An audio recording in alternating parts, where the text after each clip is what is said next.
আলুর দম রান্না করলে নাকি ঘরের ভিতরে গন্ধে মম করে। আমার বড় ছেলের কথা এটা। কেন জানেন? কেননা আলুর দম ওর অনেক পছন্দ, আর ওর পছন্দের কোনো তরকারি যদি হয় আর সেটা যদি ওর ভালো লাগে তো ও সেটা বারবার খেতেই থাকে আর সুনাম করতে থাকে, মানে প্রশংসা করতে থাকে।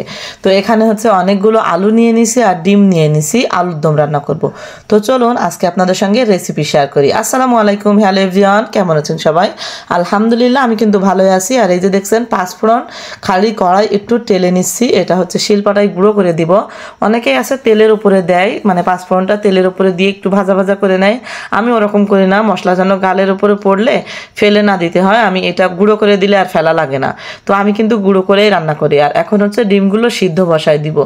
ডিম সিদ্ধ বসায় দিব মানে আমি হচ্ছে আলুর দম আজকে ডিম দিয়ে রান্না করব। অনেকেই চর্বি দিয়ে রান্না করে, আমি আজকে ডিম দিয়ে রান্না করব। শুধু রান্না করলেও কিন্তু মজা লাগে, মানে ডিম চর্বি না দিলেও। আর ওই যে দেখছেন পাঁচফোড়নটা কিন্তু ভাজা হয়ে গেছে। ডিম সিদ্ধ বসায় দিয়ে আমি কিন্তু পাঁচফোড়নটা গুঁড়ো করতে চলে গেছিলাম শিলপাটায়। আর আমি রান্না করছি কোথায় দেখছেন? সিঁড়ির ঘরে, মানে ছাদের উপরে। আর আমার হচ্ছে চুলাটা, মাটির চুলাটা একটু সমস্যা হয়েছে, যার জন্য মাটির চুলায় রান্না করতে পারছি না। তো কড়াই তেল দিয়ে আমি সিঙ্গাড়া খাচ্ছিলাম। এই যে আমার বড় ছেলে স্কুল থেকে বাড়ি আসছে, আর আসার সময় আমার জন্য সিঙ্গাড়া নিয়ে আসছে, তো আমাকে দিছে গরম গরম সিঙ্গাড়া, সাথে একটু বিট লবণ ছড়ানো ছিল উপরে, বেশ মজাই লাগছিল খেতে।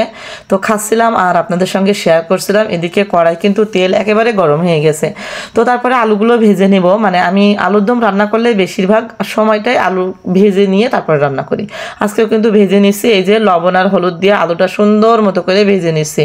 আর ভেজে নিতে নিতে কিন্তু ডিমগুলোও খোসা ছাড়াই নিব, মানে ডিম যেহেতু দিব একটু হালকা করে ভেজেও নিব। তো হচ্ছে ডিমগুলো খোসা ছাড়াই নিয়েছিলাম আর আলুগুলো ওই পাশে হচ্ছে ভাজা হচ্ছিল। তারপরে আরও একটা কাজ আছে, কি জানেন? আলু ভাজতে ভাজতে না আমি অনেকগুলো আলু ভাজা খেয়ে ফেলছি। অন্য সময় কিন্তু আমি কোনো রান্না চাখি না বা কোনো কিছু গালে দিই না, গোশ রান্না হোক যাই হোক কোনো কিছুই কিন্তু আমি মুখে দিয়ে দেখি না যে কেমন হলো। কিন্তু এই যে আলু ভাজলে কিন্তু আমার খাওয়াই লাগবে। আর এই যে দেখেন খাইতেই আসি, কম হয়ে গেছে বলে ডিমগুলো ভেজে নেওয়ার পরে কিন্তু আমি আলু আবারও ভাজছি, মানে খাইতে খাইতে অনেকগুলো খেয়ে ফেলছি ভাজা আলু, অনেক মজা লাগছিল। তো তারপরে হচ্ছে এখন চড়াই দিব চলেন। তো পেঁয়াজগুলো তেলের ওপর দিয়ে একটু ভাজা ভাজা করার পরে মনে পড়ছে যে আমি এতে ফোড়ন দেইনি, মানে শুকনো ঝাল, তেজপাতা আর গোটা মশলা ফোড়ন দিতে হতো আগে, তো আমি সেটা ভুলে গেছি।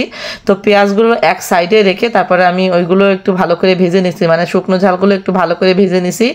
তো পুরোটাই কিন্তু সুন্দর মতোই হয়েছে, আর এতে সমস্যা হয়নি তেমন একটা। ভুলে গেলে কি করব বলুন তো? রেসিপি দিছি তো ভুলে যাচ্ছি, কি এক জ্বালা বলেন তো দেখি। তো তারপরে হচ্ছে শুকনো ঝাল বাটা ছিল, একটু গুঁড়া ঝালও দিছি আর শুকনো ঝাল বাটাও দিছি। আর এখন হচ্ছে ওই যে মশলাটা দিয়ে দিলাম, মানে যে মশলাটা আমি গুঁড়া করে রাখছিলাম পাঁচফোড়ন, সেটা দিয়ে দিলাম। আর টমেটো কুচিও দিয়ে দেবো। টমেটো কুচি দিয়ে কিন্তু মশলাটা খুব ভালো করে আমি কষাই নিব। লবণ হলদি সব কিছু, আর কিছুই দেইনি এর ভিতরে, মানে লবণ হলুদ আর একটুখানি জিরা বাটা দিছি, জিরা মশলা বাটা অল্প একটু দিছি। কেননা অল্প না দিলে পাঁচফোড়নের গন্ধটা আমার কাছে চলে যায়। আমি জিরা বাটা মানে না দিলেও হতো, কিন্তু আমি অল্প একটু দিয়ে দিছি। আর দেখেন মাশাআল্লাহ মশলাটার কালার কত সুন্দর আসছে, তাই না? পাঁচফোড়ন দিলে আসলে অন্য কোনো মশলা না দিলেও হয়, তো তারপরেও আমরা একটু দিয়ে দিছি। আর এখন হচ্ছে সেই ভাজা আলুগুলো আমি মশলার ভিতরে দিয়ে আরও একটু ভালো করে, মানে আরও একটু পানিও দিব। তো আগে একটু কষাই নিয়ে তারপরে পানি দিয়ে, আবার পানি দিয়ে একটু কষাবো, মানে আলুর দম একটু বেশি কষালে কিন্তু অনেক মজা লাগে খেতে। আর এই যে দেখেন এখন কিন্তু আমার কষানো শেষ। আমি কিন্তু মাঝে একটু ক্যামেরা অফ করে পানি দিয়ে মানে কষাই নিয়েছিলাম, সেটা আর ভিডিও করিনি। এখন হচ্ছে ঝোলের পানিগুলো দিয়ে দিছি। তো ঝোল ফুটে গেলে এর ভিতরে কিছু আস্ত কাঁচামরিচ দিয়ে দিছি। এই কাঁচামরিচগুলো কিন্তু আমি বেশি খাবো, মানে খাওয়ার সময় আস্তে আস্তে থাকবে, আমি কামড়াই কামড়াই খাবো, আমার খুব ভালো লাগে এভাবে খেতে।